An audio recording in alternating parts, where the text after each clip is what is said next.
வணக்கம். தினமும் மருத்துவமனைகள்ல டன் கணக்குல டேட்டா, அதாவது தகவல்கள் குவிஞ்சுக்கிட்டே இருக்கு. இவ்வளவு தகவல்களுக்கு நடுவுல ஒரு நர்ஸ் எப்படி தேவையில்லாதத ஒதுக்கி உயிரை காப்பாத்துற முக்கியமான உண்மையை மட்டும் கண்டுபிடிக்கிறாங்க? வாங்க, இன்னைக்கு அத பத்தி தான் விரிவா பார்க்க போறோம். யோசிச்சு பாருங்க. ஒவ்வொரு பேஷண்ட் கிட்ட இருந்தும் கிடைக்கிற தகவல் ஒரு பெரிய கடல் மாதிரி. ஒரே இரைச்சல், ஒரே குழப்பம். இந்த கடலுக்குள்ள மூழ்கி அந்த சரியான முத்த, அதாவது அந்த உயிர் காக்கும் உண்மைய எப்படி வெளியே எடுக்கிறது?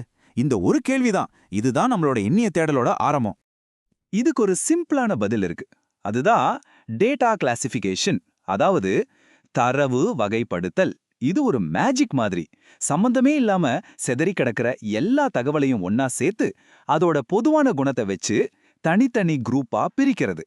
இப்படி செஞ்சா அதை புரிஞ்சுக்கிறதும் சுலபம், பயன்படுத்துறதும் சுலபம். சரி, இன்னைக்கு நாம எதெல்லாம் பத்தி பேச போறோம்னு ஒரு சின்ன ஓவர்வியூ பாத்துரலாம். முதல்ல டேட்டால என்ன சிக்கல் இருக்குன்னு பாப்போம். அப்புறம் அதோட ரெண்டு முக்கியமான பிரிவுகள், அதாவது குவாலிட்டேட்டிவ் மற்றும் குவான்டிடேட்டிவ் டேட்டானா என்னன்னு பாப்போம். அதுக்கப்புறம் அதுக்குள்ள இருக்கிற டிஸ்கிரீட், கண்டினியூஸ் டேட்டான்னு இன்னும் ஆழமா போய் கடைசியா இதெல்லாம் நர்சிங் துறைக்கு எதுக்கு இவ்வளவு முக்கியம்னு முடிக்க போறோம். ஓகே, வாங்க முதல் விஷயத்துக்குள்ள போலாம். எந்த ஒரு ரிசர்ச் எடுத்தாலும் சரி, ஆரம்பத்துல நம்ம கையில இருக்கிறது என்ன? ஒரு பெரிய டேட்டா குவியல். உண்மையை சொல்லணும்னா அது ஒரு பெரிய குழப்பமான காடு மாதிரி தான் இருக்கும். இங்க சொல்ற மாதிரி நாம ஏதாவது அர்த்தமுள்ள முடிவுக்கு வரணும்னா முதல்ல இந்த காட்டை சரி செய்யணும். அதாவது இந்த டேட்டாவை ஒழுங்குபடுத்தணும். அந்த ஒழுங்குபடுத்துற வேலையோட முதல் ஸ்டெப் அதுதான் வகைப்படுத்தல். சரி, இந்த டேட்டாவை எப்படி பிரிக்கலாம்? ரொம்ப சிம்பிள். பொதுவா டேட்டாவை ரெண்டு பெரிய குடும்பமா பிரிக்கலாம். இதுதான் கிளாசிஃபிகேஷனோட முதல் பாடம். அதோட அஸ்திவாரமே இதுதான் சொல்லலாம். இப்போ இங்க இருக்கிற இந்த ஒப்பீட்டை கொஞ்சம் பாருங்க. ஒரு பக்கம் குவாலிட்டேட்டிவ் டேட்டா. இது ஒரு பேஷண்ட்டோட கதையை சொல்லுது. அவங்க எப்படி உணர்றாங்க, அவங்க கருத்து என்ன அப்படிங்கிற மாதிரி.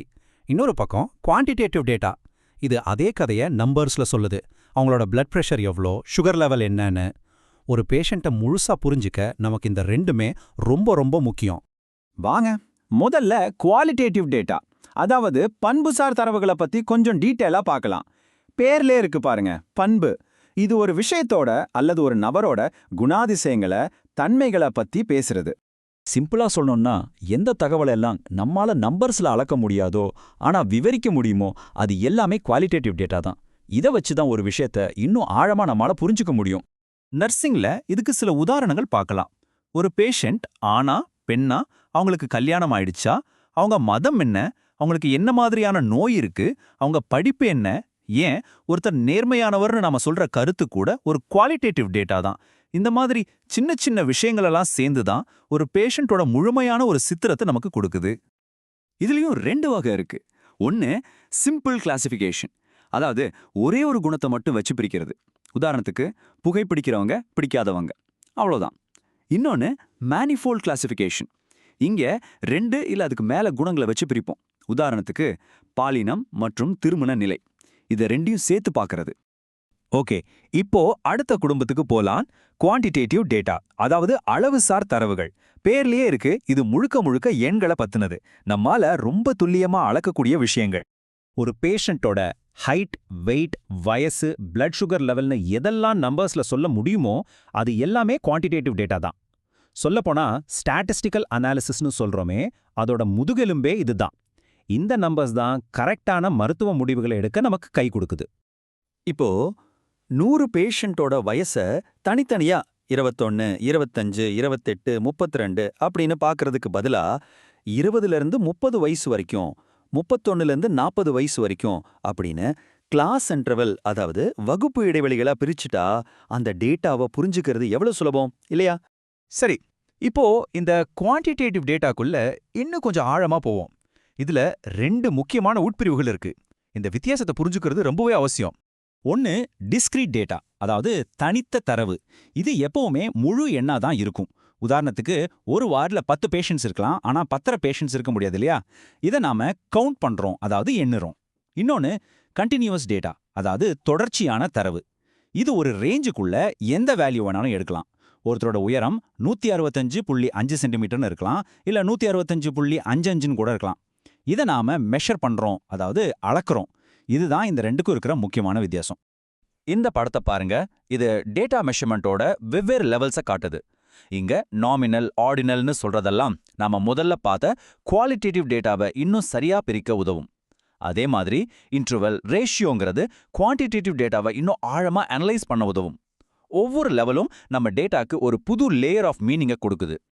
ஓகே, இவ்ளோ நேரம் நாம டேட்டாவோட வகைகளை பத்தி பேசிட்டோம். ஆனா ஒரு நர்ஸுக்கு இதெல்லாம் எதுக்கு தெரியணும், எதுக்கு இது இவ்ளோ முக்கியம்னு நீங்க கேட்கலாம் இல்லையா?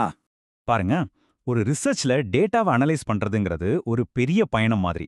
டேட்டாவை கலெக்ட் பண்றது, அதை எடிட் பண்றது, கோடிங் பண்றது, ஒழுங்குபடுத்துறதுன்னு நிறைய ஸ்டெப்ஸ் இருக்கு. இந்த பயணத்துல 5வது ஸ்டெப்பா, ஆனா ரொம்ப ரொம்ப முக்கியமான ஸ்டெப்பா இருக்கிறது தான் இந்த டேட்டா கிளாசிஃபிகேஷன்.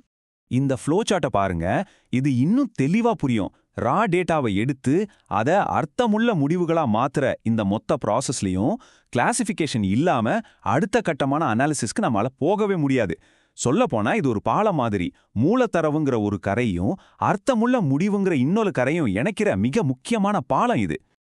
அப்போ கடைசியா நாம புரிஞ்சுக்க வேண்டிய விஷயம் என்னன்னா, இது ஏதோ கணக்கு போடுற வேலையோ இல்ல ஸ்டாட்டிஸ்டிக்ஸ் பயிற்சியோ கிடையாது. சரியா வகைப்படுத்துறது தான் எவிடன்ஸ் பேஸ்ட் பிராக்டிஸ். அதாவது சான்றுகளின் அடிப்படையிலான மருத்துவ முறைக்கு ஒரு வலுவான அஸ்திவாரத்தை போடுது. இதனால தான் ஒரு நர்ஸால துல்லியமான முடிவுகள் எடுக்க முடியுது. அதனால பேஷண்டோட ரிசல்ட்ஸும் மேம்படுது. சரி, இந்த விளக்கத்தோட முடிவுக்கு வந்துட்டோம். இப்போ உங்களுக்கான ஒரு கேள்வி. இப்போ உங்களுக்கு டேட்டாவை எப்படி பிரிக்கணும், வகைப்படுத்தணும்னு தெரியும். இந்த அறிவை வச்சு உங்களுடைய அன்றாட நர்சிங் வேலையில நீங்க பார்க்குற விஷயங்களுக்கு பின்னாடி ஒளிஞ்சிட்டு இருக்கிற என்னென்ன பேட்டர்ன்ஸை, என்னென்ன உண்மைகளை உங்களால இனிமே கண்டுபிடிக்க முடியும்னு நினைக்கிறீங்க? கொஞ்சம் யோசிச்சு பாருங்க.